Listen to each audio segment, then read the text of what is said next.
ഇന്നലെ രാത്രി കിടക്കുന്നതിന് മുന്നേ നമ്മളെ കുട്ടിപ്പട്ടാളങ്ങൾ പറഞ്ഞിട്ടുണ്ടായിനി നാളെ രാവിലെ നമുക്ക് ചായേൻ്റെ കടി വേണ്ട, നമുക്ക് കൊളുത്ത് മതിയെന്ന്. കൊളുത്ത് എന്ന് പറഞ്ഞാൽ എല്ലാവർക്കും മനസ്സിലാവുമെന്ന് അറിയില്ല. അതായത് നമ്മളെ പഴങ്കഞ്ഞി. അപ്പോൾ തലേന്ന് ചോറ് ഒരുപാട് ബാക്കിയുണ്ടായിരുന്നു. അപ്പോൾ അവർ പറഞ്ഞു നാളെ നമ്മൾ കൊളുത്ത് കുടിച്ചോളാണ്. അങ്ങനെ ഞാൻ അവർക്കിതാ പഴങ്കഞ്ഞി റെഡിയാക്കുന്ന തിരക്കിലാണ്. അപ്പോൾ കറിയെല്ലാം സാമ്പാർ രാവിലെ വെച്ചു, പിന്നെ ബാക്കിയെല്ലാം ഉണ്ട്. പിന്നെ ഇതാ കുറച്ച് കൊണ്ടാട്ടം മുളകും കൂടെ ഞാൻ വറുക്കുന്നുണ്ട്. അങ്ങനെ നമ്മൾ തലേന്നത്തെ കുറച്ച് പഴങ്കഞ്ഞി എടുത്തു. അതിലേക്ക് കുറച്ച് ചമ്മന്തി ഇട്ടു. ഇതും തലേദിവസത്തെ ചമ്മന്തിയാണ് കേട്ടോ. അതിലേക്ക് കുറച്ച് നാരങ്ങക്കറി ഇട്ടു. ഇത് ഞാൻ ചുഴലിയിൽ നിന്ന് വെച്ചിട്ട് കൊണ്ടുവന്നതാണ് നാരങ്ങക്കറി. നമ്മളെ മാതളം നാരങ്ങയില്ലേ, അത് കറി വെച്ചത്. അച്ചാർ പോലെ തന്നെയാണ്. പിന്നെ ഇതാ കുറച്ച് മാങ്ങ അച്ചാർ ഇട്ടിട്ടുണ്ട്. പിന്നെ അത് കഴിഞ്ഞ് ആദ്യം ഞാൻ അതിലേക്ക് ഉപ്പിട്ടിട്ടുണ്ടായിരുന്നു കേട്ടോ, അത് വീഡിയോയിൽ കിട്ടിയിട്ടില്ല. പിന്നെ അതിലേക്ക് നമ്മൾ കുറച്ച് സാമ്പാർ ഒഴിച്ച് കൊടുത്തിട്ടുണ്ട്. രാവിലെ ദോശയൊക്കെ ഉണ്ടാക്കിയ സാമ്പാറാണ്.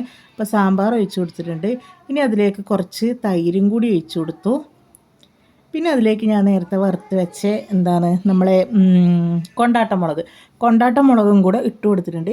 ഇതിലൊരു ഉണക്കിൻ്റെ കുറവും കൂടിയുണ്ട്. പിന്നെ പിള്ളേർക്ക് ഉണക്ക് വേണ്ടാന്ന് പറഞ്ഞതുകൊണ്ട് ഉണക്കാക്കിയിട്ടില്ല കേട്ടോ.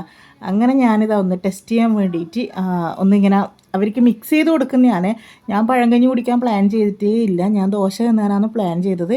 പക്ഷേ ഇവർക്കിതാ ഇപ്പോൾ വീഡിയോ എഡിറ്റ് ചെയ്യുമ്പോൾ എൻ്റെ വായിൽ വെള്ളം വരുന്നുണ്ട് കേട്ടോ.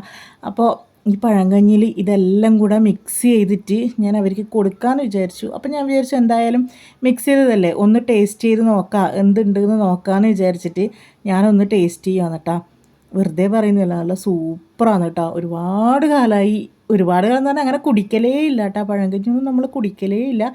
പിന്നെ ഇവിടുന്ന് അനുവും അമ്മമ്മയെല്ലാം ഇടയ്ക്കിടയ്ക്ക് കുടിക്കും. അപ്പോൾ നന്ദുവിനോട് മുന്നേ പറഞ്ഞിട്ടുണ്ടായിനി വന്നിട്ട് അമ്മ നമുക്ക് പഴങ്കഞ്ഞി കുടിക്കാമെന്ന്. അങ്ങനെയാണ് ഇവരിത് പ്ലാൻ ചെയ്തത്. അപ്പോൾ പിള്ളേർക്ക് റെഡിയാക്കിയത് ഞാൻ അവർക്ക് കൊടുത്തു. അപ്പം നല്ല ടേസ്റ്റ് ഉണ്ട്. അതുകൊണ്ട് ഞാനിതാ നമ്മളെ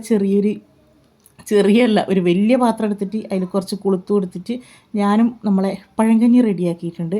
അപ്പോൾ അനു ഇടുന്ന് കുടിക്കുന്നുണ്ട്. സൂപ്പർ എന്ന് എക്സ്പ്രഷൻ ഇട്ടിട്ടുണ്ട്. നന്ദു ഇതാ ഭയങ്കര എക്സ്പ്രഷനായി പോയേട്ടാ അത്. അപ്പോൾ എന്തായാലും നല്ല അടിപൊളിയായിരുന്നു. അപ്പോൾ അതിൻ്റെ ഇടയ്ക്ക് വന്നിട്ട് ഒന്ന് ടേസ്റ്റ് ചെയ്ത് നോക്കിയിട്ടുണ്ടായിരുന്നു. പക്ഷേ ഓൻ ദോശയാണ് കഴിച്ചത്. ബാക്കി എല്ലാവരും പിന്നെ ദോശയാണ് കേട്ടോ കഴിച്ചത്. ഈ ചൂട് സമയം ആയതുകൊണ്ട് പഴങ്കഞ്ഞി കുടിച്ചുകൊണ്ട് എന്തെങ്കിലും പ്രശ്നം വരുമോ എന്നറിയില്ല, എന്നാലും അടിപൊളിയായിരുന്നു.